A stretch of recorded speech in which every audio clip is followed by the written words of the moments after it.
Hi friends, ಇವತ್ತು ನೋಡಿ ನಾನು ಆಲೂಗಡ್ಡೆ ಬಜ್ಜಿ ಮಾಡೋದನ್ನು ತೋರಿಸ್ತೀನಿ.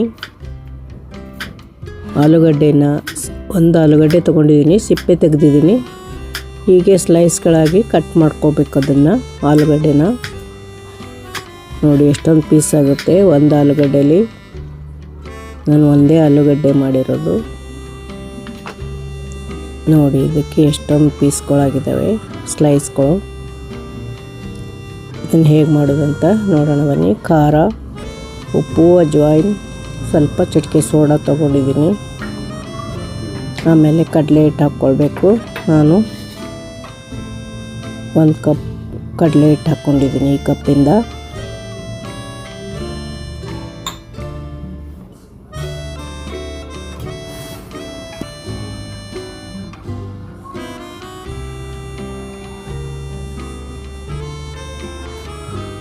ಅದಕ್ಕೆ ಅಜ್ವಾಯಿನ್ ಹಾಕ್ಕೊಂಡಿದ್ದೀನಿ. ಆಮೇಲೆ ರುಚಿಗೆ ತಕ್ಕಷ್ಟು ಸಾಲ್ಟು,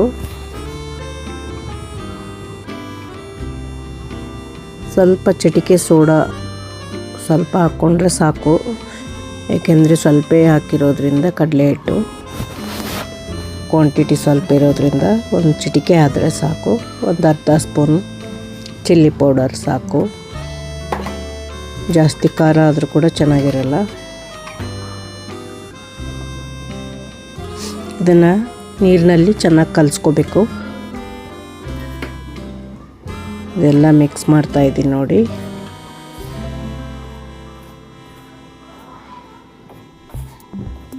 ಇದಕ್ಕೇನು ಎಣ್ಣೆ ಬಿಸಿ ಮಾಡಿ ಹಾಕ್ಕೊಳ್ಳೋ ಅವಶ್ಯಕತೆ ಇರೋದಿಲ್ಲ. ಹಾಗೆ ನೀರಿನಲ್ಲೇ ಮಿಕ್ಸ್ ಮಾಡಿದರೆ ಸಾಕು.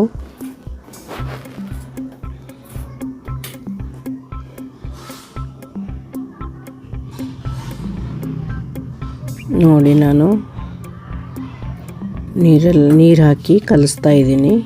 ಕಡಲೆ ಹಿಟ್ಟು, ಈ ಖಾರ, ಉಪ್ಪು ಎಲ್ಲ ಹಾಕಿದ್ದೀನಲ್ಲ, ಇದನ್ನು ಕಲಿಸ್ತಾ ಇದ್ದೀನಿ ನೋಡಿ ಆಲೂ ಬಜ್ಜಿಗೆ.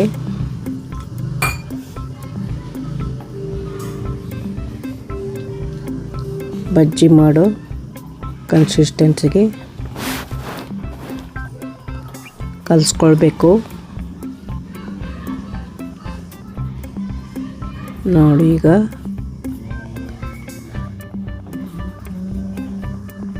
ಚೆನ್ನಾಗಿ ಕಲಿಸ್ಕೊಂಡಿದ್ದೀನಿ ನೋಡಿ.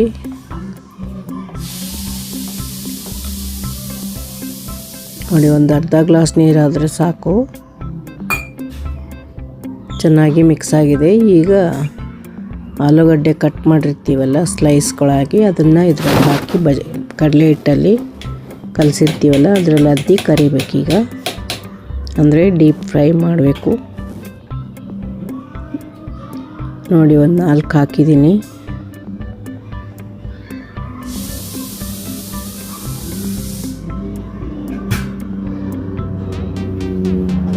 ನೋಡಿ ಅದು ಕಡಲೆ ಹಿಟ್ಟಲ್ಲಿ ಫುಲ್ ಅದ್ದಿ ಕರಿಬೇಕು. ಎಣ್ಣೆ ಕಾಯಕ್ಕೆ ಇಡ್ತೀನಿ ನೋಡಿ.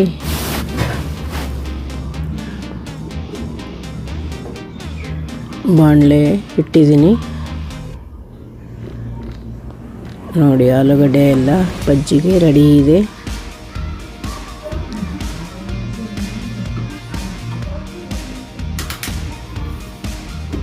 ನೋಡಿ ಆಯಿಲ್ ಹಾಕ್ತಾ ಇದ್ದೀನಿ. ಸ್ವಲ್ಪನೇ ಹಾಕ್ಕೊಂಡ್ರೆ ಸಾಕು. ಆಯಿಲು ಸುಮ್ಮನೆ ಜಾಸ್ತಿ ಆದರೆ ಉಳಿದ್ಬಿಡುತ್ತೆ. ಅದಕ್ಕೆ ಸ್ವಲ್ಪನೇ ಹಾಕ್ಕೊಂಡು ಡೀಪ್ ಫ್ರೈ ಮಾಡ್ತಾಯಿದ್ದೀನಿ ನೋಡಿ. ಇದೊಂದು 4 ಟೇಬಲ್ ಸ್ಪೂನ್ ಇರ್ಬೋದು ಅಷ್ಟೇ. ಎಣ್ಣೆ ಕಾದ್ಮೇಲೆ ಆಲೂಗಡ್ಡೆ ಬಜ್ಜಿನ ಹಾಕಬೇಕು.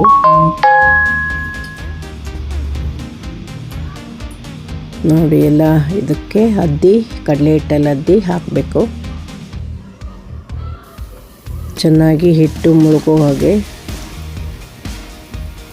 ಹಿಟ್ಟೆಲ್ಲ ಅಂಟ್ಕೊಳ್ಳೋ ಹಾಗೆ ಮಿಕ್ಸ್ ಮಾಡಿ ಆಲೂಗಡ್ಡೆನ ಅದ್ದಿ ಬಾಣಲೆಗೆ ಹಾಕಬೇಕು.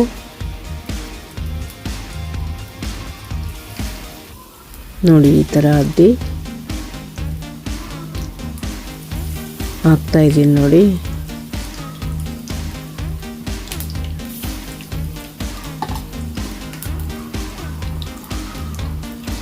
2 ಹಾಕಿದ್ದೀನಿ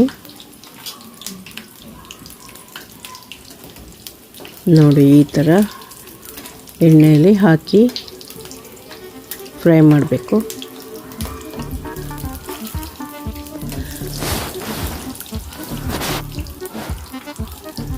ಒಂದು ಆಲೂಗಡ್ಡೆದೇ ಮಾಡಿದರೆ ಎಷ್ಟೊಂದಾಗುತ್ತೆ, ಒಂದಿಬ್ಬರು ತಿನ್ಬೋದು. 2-3 ಜನಕ್ಕೆ ಒಂದು 4 ಆಗುತ್ತೆ, 4 ಪೀಸ್ ಆಗುತ್ತೆ.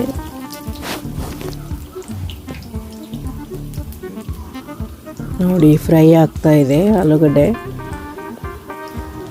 ಬಜ್ಜಿ ಫ್ರೈ ಆಗ್ತಾ ಇದೆ ನೋಡಿ.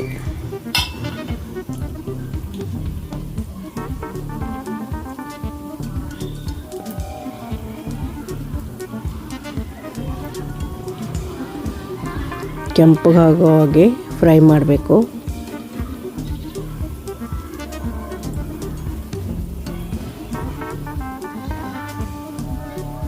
ನೋಡಿ ಚೆನ್ನಾಗಿ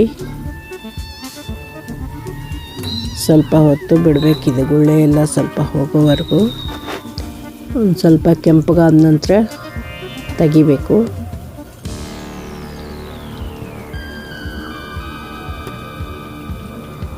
ಆಲೂ ಬಜ್ಜಿ ಮಕ್ಕಳಿಗೂ ಇಷ್ಟ ಆಗುತ್ತೆ, ದೊಡ್ಡವ್ರಿಗೂ ಇಷ್ಟ ಆಗುತ್ತೆ. ಇದ್ರ ಜೊತೆ ಟೊಮೆಟೊ ಸಾಸ್ ಹಾಕ್ಕೊಂಡು ತಿಂದರೆ ಕೂಡ ತುಂಬ ಚೆನ್ನಾಗಿರುತ್ತೆ. ಅಥವಾ ಹಾಗೇನೋ ತಿನ್ಬೋದು, ಅಥವಾ ಕಳ್ಳೆಪುರಿ ಇರುತ್ತಲ್ಲ ಅದ್ರ ಜೊತೆಗಾದರೂ ತಿನ್ಬೋದು. ಅನ್ನ ಊಟ ಮಾಡ್ತಾ ಇರ್ತೀವಲ್ಲ, ನಂಚ್ಕೊಳ್ಳೋಕೆ ಕೂಡ ಚೆನ್ನಾಗಿರುತ್ತೆ. ಅಥವಾ ಕಾಫಿ ಟೈಮ್ನಲ್ಲಿ ಮಾಡ್ಕೊಂಡು ತಿಂದರೂ ಕೂಡ ಚೆನ್ನಾಗಿರುತ್ತೆ.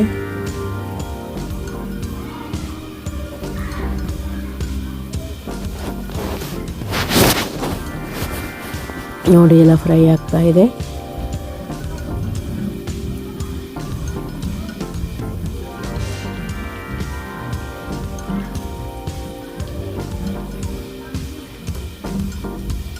ಸ್ವಲ್ಪ ಇನ್ನೊಂದು ಕಡೆ ತಿರುವು ಹಾಕ್ತಾ ಇದ್ದೀನಿ ನಾನು.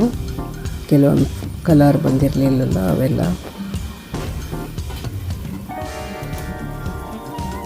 ನೋಡಿ ಈಗ ಆಲ್ಮೋಸ್ಟ್ ಆಲ್ ಆಗಿದೆ. ಈಗ ಒಂದು ಪ್ಲೇಟಿಗೆ ತೆಗೆದಿದ್ದೀನಿ.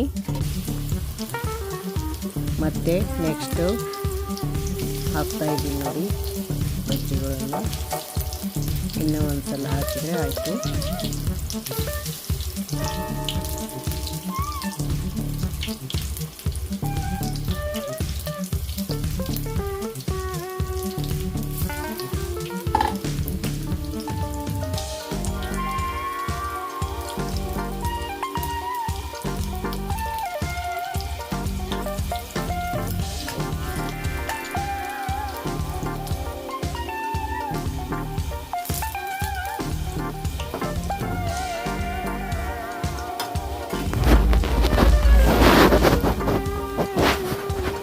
ಇದೇ ಥರ ನೀವು ಹೀರೆಕಾಯಿ, ಸೌತೆಕಾಯಿ, ಈ ಥರ ಪಡವಲಕಾಯಿ ಈ ಥರ ಮಾಡ್ಬೋದು ಬಜ್ಜಿ. ಇದೇ ಥರ ಮಾಡ್ಬೋದು ಎಲ್ಲನೂ.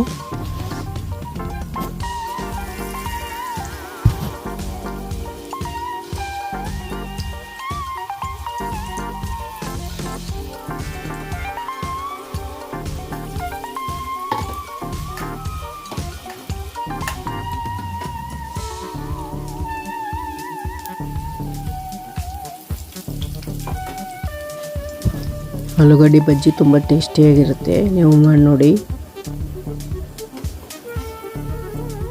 ನೋಡಿ ಈಗೆಲ್ಲ ಕಲರೆಲ್ಲ ಚೇಂಜ್ ಆಗಿದೆ. ಮತ್ತು ತೆಗಿತಾ ಇದ್ದೀನಿ ಪ್ಲೇಟ್ಗೆ.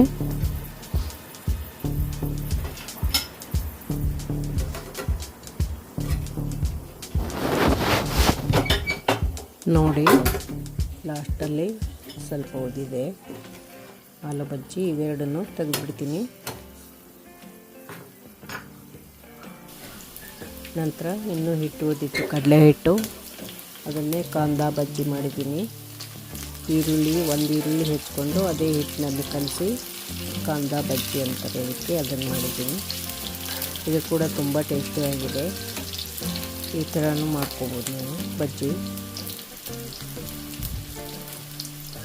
ಅದೇ ಹಿಟ್ಟಿಗೆ ಒಂದು ಈರುಳ್ಳಿ ಹಾಕಿ ಹೆಚ್ಚಿ ಹಾಕಿ ಮಾಡ್ತಾಯಿದ್ದೀನಿ. ಈರುಳ್ಳಿ ಅಂದರೆ ತುಂಬ ಟೇಸ್ಟಿಯಾಗಿರುತ್ತೆ ಈರುಳ್ಳಿ ಬಜ್ಜಿ. ನೋಡಿ ಚೆನ್ನಾಗಿ ಕೆಂಪಿಗೆ ಕರೆದು ತೆಗಿಬೇಕಿದು ಕೂಡ.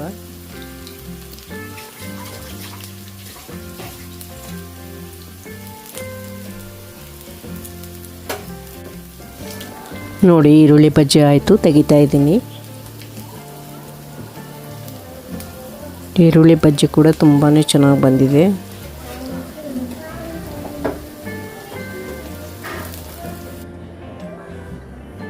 ನೋಡಿ ಈರುಳ್ಳಿ ಬಜ್ಜಿ, ಆಲೂಗಡ್ಡೆ ಬಜ್ಜಿ ರೆಡಿಯಾಗಿದೆ.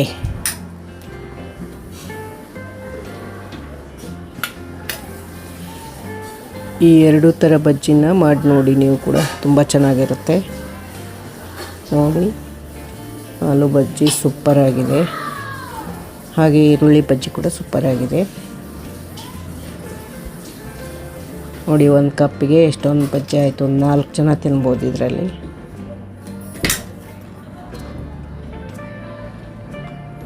ಇದುವರೆಗೂ ಯಾರೆಲ್ಲ ಸಬ್ಸ್ಕ್ರೈಬ್ ಮಾಡದೆ ವಿಡಿಯೋ ನೋಡಿದ್ದೀರಾ ಅವರೆಲ್ಲ ಸಬ್ಸ್ಕ್ರೈಬ್ ಮಾಡಿಕೊಂಡು ವಿಡಿಯೋ ನೋಡಿ. ಇದುವರೆಗೂ ವಿಡಿಯೋ ನೋಡಿದ್ದಕ್ಕಾಗಿ ಥ್ಯಾಂಕ್ ಯು ಸೋ ಮಚ್.